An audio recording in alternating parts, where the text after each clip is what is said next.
Get ready for the dictation. Start. Sir, I think on the whole the debate has been very informative and it has been kept at a very high level also. As far as this bill is concerned, I would like the House to consider where the duty of this Parliament lies and on which side they have got to exercise their discretion. This is not an ordinary organization.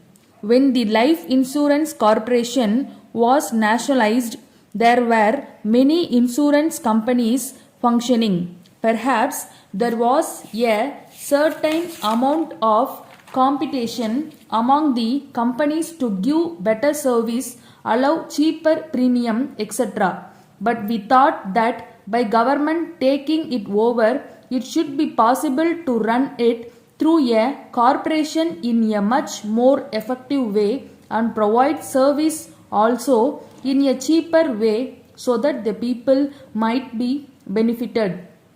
We are approaching the millions of people to participate in this movement, one of the national savings movements, and through the national savings movements were also want to give benefits to the people.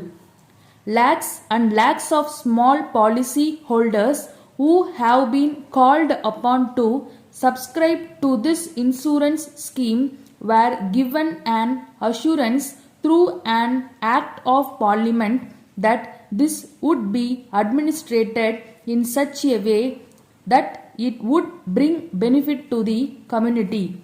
Now, have the policy holders got greater benefits than when this business was in the private sector? An honorable member gave certain facts and figures to show how the expenses had increased. He gave figures only about what was happening now. If we take into consideration the figures for previous years, we will find that the expenses have increased very much. It is the policy holders who have meeting this huge expenditure. Here, I would like the House to understand that the present conflict is not between the government or any private sector and the employees, but the conflict is between the policy holder and the employees. I would request the honorable members to realize who are the people who will benefit by the policies taken out by these policies holder. It is the poor, widow or orphans who will have to depend on this money. If the policy holder survives, it will be some sort of security to him in his old age. I think the interest of employees is not enough and that we should give them more benefits. I do not know whether the interests of the poorer sections of the people should not be given greater consideration than the interests of these few thousands of employees. It is the duty of every member of the House to see that the interests of these small policy holders are not affected but fully protected. Fortunately, our people are not literate and they do not know economics. If only they know how we are spending this money after collecting it from them, the situation should have been different as far as they are concerned. For the last so many years, the bonus rates have not increased at all. We have given an assurance in the bill that they will get the bonus increased every year but reduced in the cost.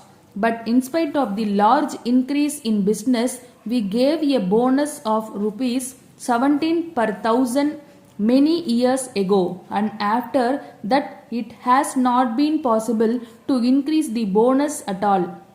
We have not been able to bring down the premium rates. So, if there has been an arrangement on this basis, this House has a moral duty to look into it and see if it is fair to the millions of policy holders.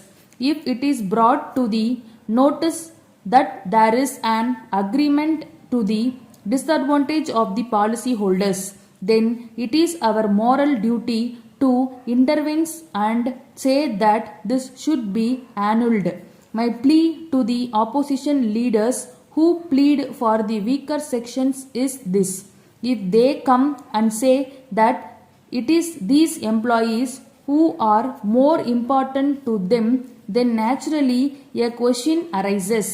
It is not the ideology and it is not their interest for the people, poor sections of the country, but it is something else which comes in the way. That is why they are not able to annul the agreement which is loaded in favor of the employees. I shall elaborate another aspect. This is regarding disparity in salary for the same sort of work which is being done. Take a stenographer.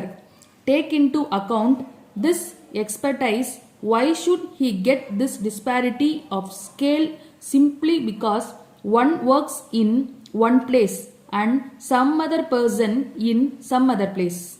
Therefore, if we want to evolve a national wage policy, it has to be equal pay for equal work, and this will have to be started somewhere. This is where I thought we should start first. It was asked why negotiations were not held.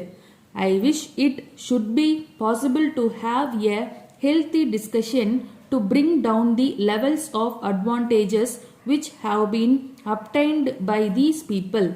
But there are 5 unions, each one wanted to compete with each other. Thank you.